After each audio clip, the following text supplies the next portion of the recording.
का कमांड देखते हैं, जो भी कमांड हम लोग यूज करते हैं, तो पिग में हमने एक चीज पढ़ा था कि डेटा फ्लो लैंग्वेज है पिग, मतलब एक सीक्वेंस में फॉलो होता है और जो भी आउटपुट आता है उसको एक जगह पे हम सेव करते जाते हैं, उस आउटपुट का एप्लीकेशन दूसरे जगह पे लेते हैं।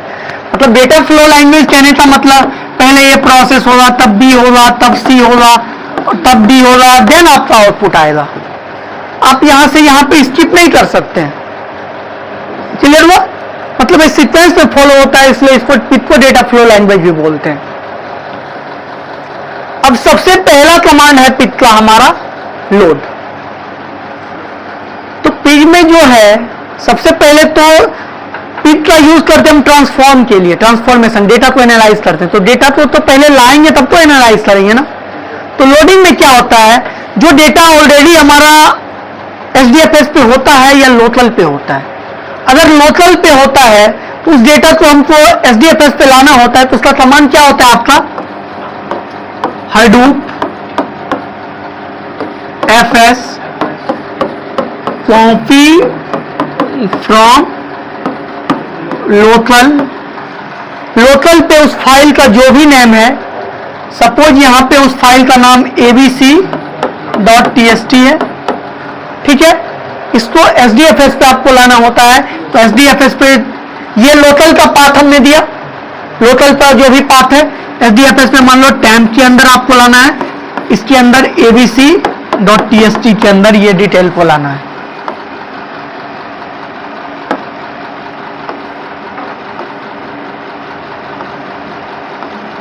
क्या हो रहा है जी, ठीक है। तो ये आपका एसडीएफएस पे वो फाइल लोड हो गया।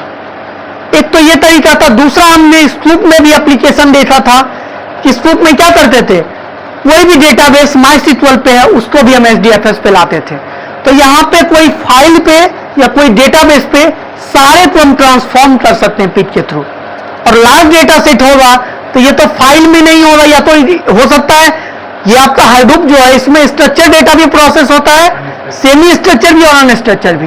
मतलब जो डेटाबेस होगा जो सीक्वल से लाए हैं वो तो स्ट्रक्चर डेटा होगा, और जो डायरेक्टली फाइल लाए हुए हैं, यूट्यूब का डेटा लाए हुए हैं, तो कोई स्ट्रक्चर नहीं है, तो सारे डेटा में ट्रांसफॉर्मेशन हम पिग के थ्रू कर सकते हैं। तो सबसे पहले हमारा क्या होता है, लोडिंग का काम होता है।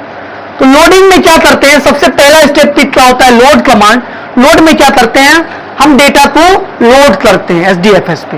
तो लोड करने का क्या कमांड होता है, पहले तो आप लिखते हो लोड, इसका सिंटेक्स क्या होता है, सबसे पहले लिखते हो आप लोड और देन देते हो जो भी इनपुट फाइल, जो भी फाइल को आपको लोड करना है।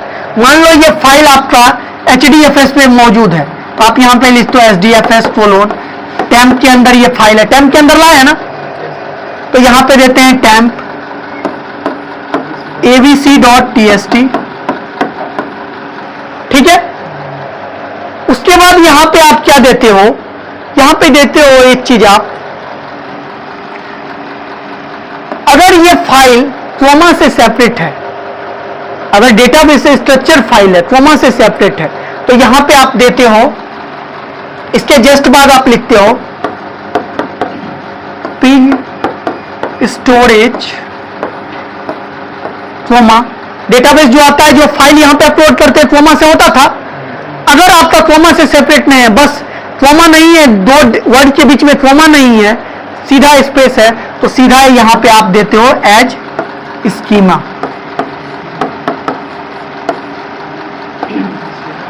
स्कीमा में हम क्या देते हैं, मान लो लाइन बाय लाइन आपको करना है, तो यहां पे आप देते हो लाइन कैर एरे, नहीं हटा जी, नीचे लिख सकते हैं।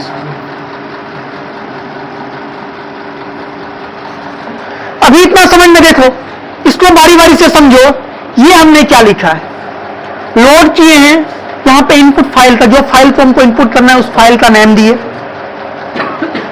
अगर उस आप जो फाइल अपलोड कर रहे हो स्ट्रक्चर डेटा है, तो वो कोमा से सेपरेट होकर रहता है, तो यहां पे पिग स्टोरेज में कोमा हमने दिया है एड, उसके बाद स्कीमा देना होता है।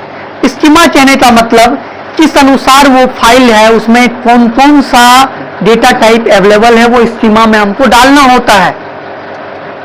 अगर मान लो आपका आईडी है, तो आईडी इंट कॉमा, उसके बाद नेम, नेम कैर एरे कॉमा, वो सारा चीज स्कीमा के अंदर आपको दर्शाना होता है। मान लो टेबल में 4 कॉलम है, अभी आपने ये देखा था ना, जिसमें कॉलम यहां पे बनाए थे ना जी हम, यही है। इसी को आपको अगर लोड कमांड के थ्रू करना हो तो कैसे करेंगे, ये चीज हम देखते हैं।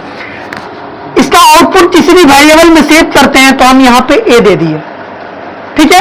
ए के अंदर इसका आउटपुट सेव होगा, यहां पे हम देंगे लोड, लोड कर रहे हैं।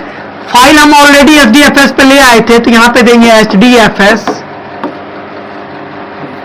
टेम्प और then forward slash abc dot txt। यहां तक समझ में आया, ये फाइल को लोड कर रहे हैं हम। इसके बाद हम क्या देते थे,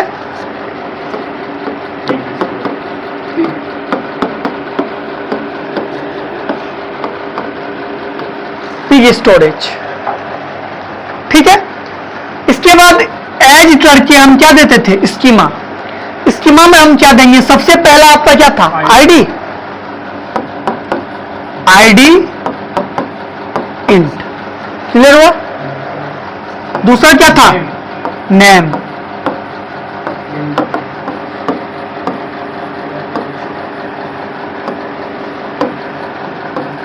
क्लियर हुआ। दूसरा नेम कैरियर हो गया। तीसरा क्या था आपका, रोल,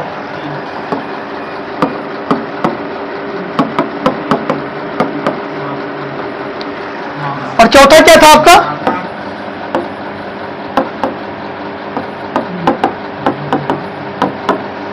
आप यहां पे इसको बंद किए और लास्ट में आपने क्या दिया, और ये जो आपका रन होगा किस पे होता है, पिग ऑन करने के बाद ये ग्रंट सेल में लिखना है, टर्मिनल पे नहीं लिखना। ग्रंट सेल कैसे आएगा, सबसे पहले अपना टर्मिनल ऑन करके यहां पे पिग -s और यहां पे लिखना आपका मैप, क्या हो रहा है जी, प्रीव्यू है।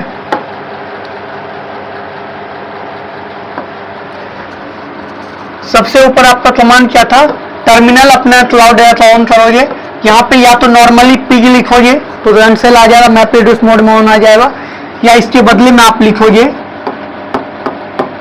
पिग -s और यहां पे लिखोगे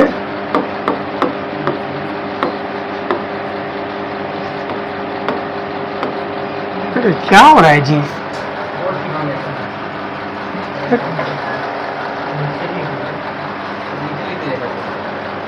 चलो यहां भी ये बता देते हैं। अब टर्मिनल में लिखोगे पिग या इसके बदले में लिखोगे पिग -s मैप रिड्यूस, ठीक है। तो आपका यहां पे ग्रंट सेल ओपन हो जाएगा, ठीक है। और ये लोड कमांड कैसे आप लिखोगे, इसका सिंटेक्स क्या होगा और कैसे लिखोगे, ये समझ में आया लोड। इसके बाद हम देखते हैं डंप, दूसरा हमारा डंप ही है ना। अब डेटा को हम लोड कर दिए, अब हमको डिस्प्ले कराना है ये जो आउटपुट है इसमें क्या प्रोसेस हुआ है, सारे प्रोसेस को हम रिजल्ट क्या हुआ, ये जो पहले में लोड किए तो क्या लोड हुआ, इसको डिस्क्राइब करना, मतलब डिटेल इसका देखना है। तो डिटेल देखने के लिए अपने डिस्प्ले पे, आउटपुट स्क्रीन पे डिस्प्ले कराना चाहते हैं कि क्या प्रोसेस हुआ है। दूसरा कमांड होता है आपका डंप, ठीक है। डंप में क्या करते हैं, हम स्क्रीन पे डिस्प्ले कराते हैं कि क्या प्रोसेस हुआ है। जैसे आपका यहाँ पे आउटपुट जो था वो ध्यान से देखो तो ए में सेव किया है ना, तो ये आउटपुट सारा प्रोसेस ए के अंदर है। तो ये पूरा इतना बड़ा जो कमांड लिखे इसमें क्या चीज हुआ है इसको डिस्प्ले करा के हम देखना चाहते हैं, तो हम यूज करते हैं यहाँ पे डंप। चाहो तो आप पूरा सारा कैपिटल में ही लिख लो, डंप ए, यहाँ पे लास्ट में सेमीकोलन, या तो इसको स्मॉल में भी लिखते हो तो पी में ये रन हो जाता है, डंप ए। तो जिस भी फाइल में उसका आउटपुट मतलब प्रोसेस आप सेव कर रहे हो उसको डिस्प्ले कराने के लिए डंप करके आप उसको देख सकते हो वहां पे क्या प्रोसेस। ये भी डंप जो लिखोगे आप ग्रैंड सेल में ही लिखोगे, पी वाले में।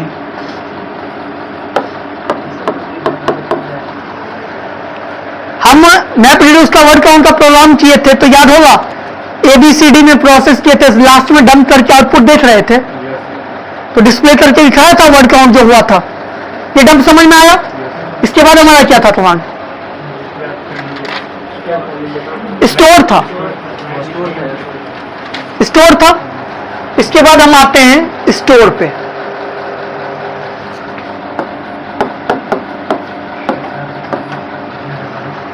स्टोर कमांड में आप क्या करते हो कि कोई भी प्रोसेस को आप अपने SDFS में स्टोर करना चाहते हो तो आप स्टोर कमांड के थ्रू कर सकते हो। मान लीजिए ए में आपने फाइल लोड कर दिया, लेकिन दोबारा उसको एप्लीकेशन में ले हुए तो वहां पे वो फाइल लोड नहीं रहेगा।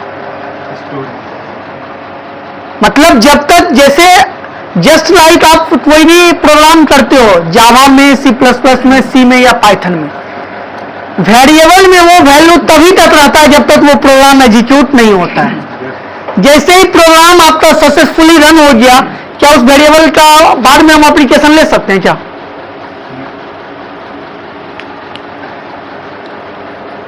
बाद में एप्लीकेशन में ले सकते हैं।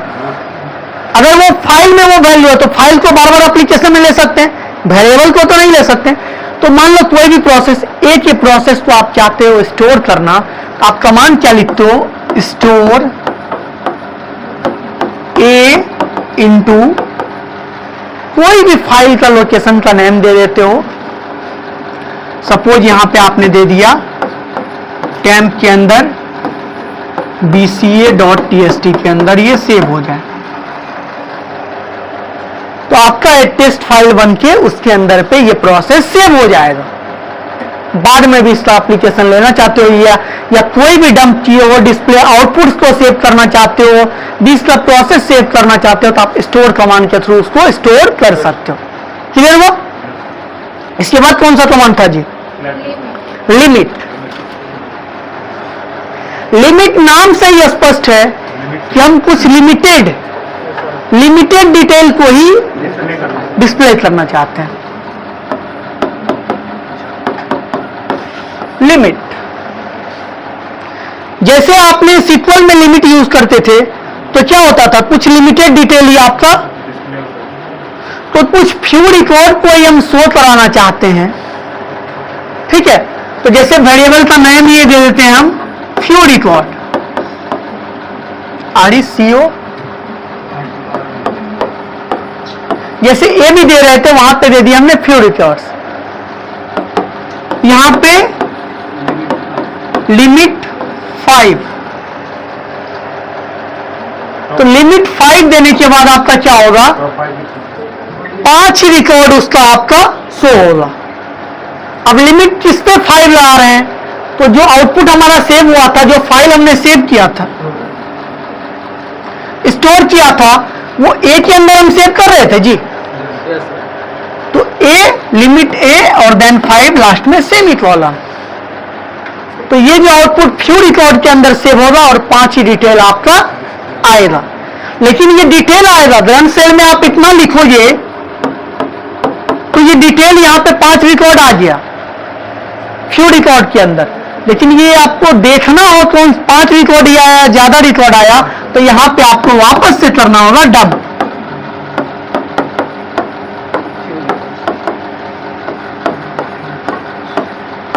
क्लियर हुआ? तो ये 5 रिकॉर्ड आपका आया है, ये आपको दिखा देगा। इतना क्लियर हुआ? इसके बाद आपका क्या था जी? इतना आपका फिल्टर। अब फिल्टर से क्या समझते हो?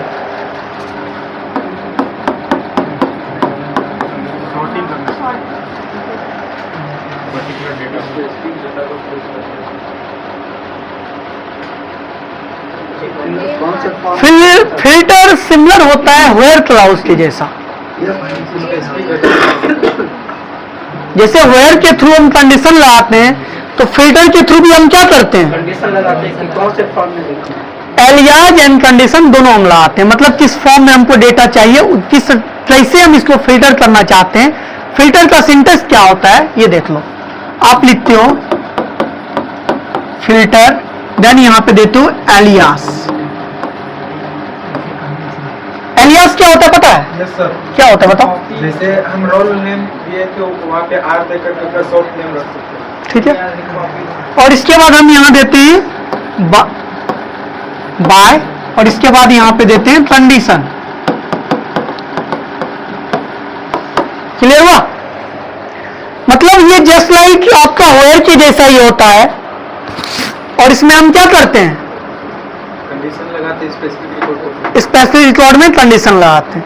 अब यहां पे देखो किस टाइप का इसका सिनेरियो हुआ।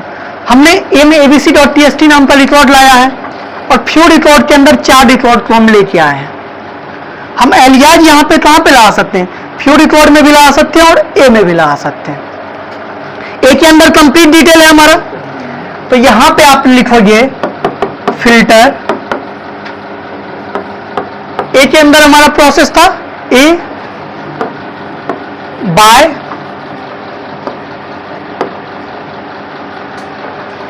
और यहां पे आप फोयर के थ्रू कंडीशन लगा सकते हो।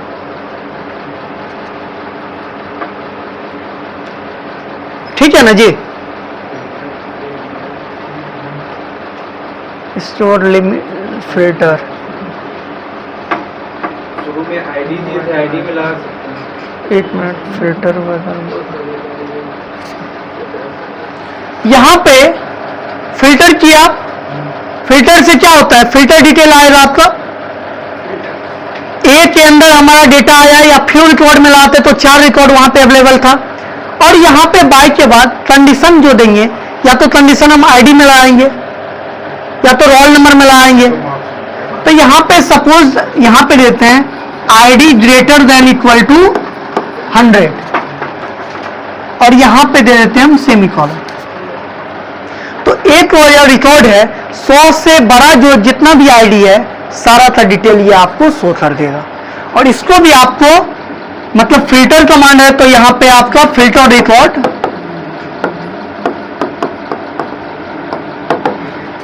नाम के एक वेरिएबल में आप सेव कर लोगे, और ये कहां पे लिखोगे आप? ग्रंथ सेल में। क्लियर हुआ? तो ये आपका फिल्टर रिकॉर्ड करके दे देगा। 100 से बड़ा जितना भी आपका डेटाबेस में रिकॉर्ड होगा सारा शो करा के दे देगा। इतना समझ में आया? Yes sir.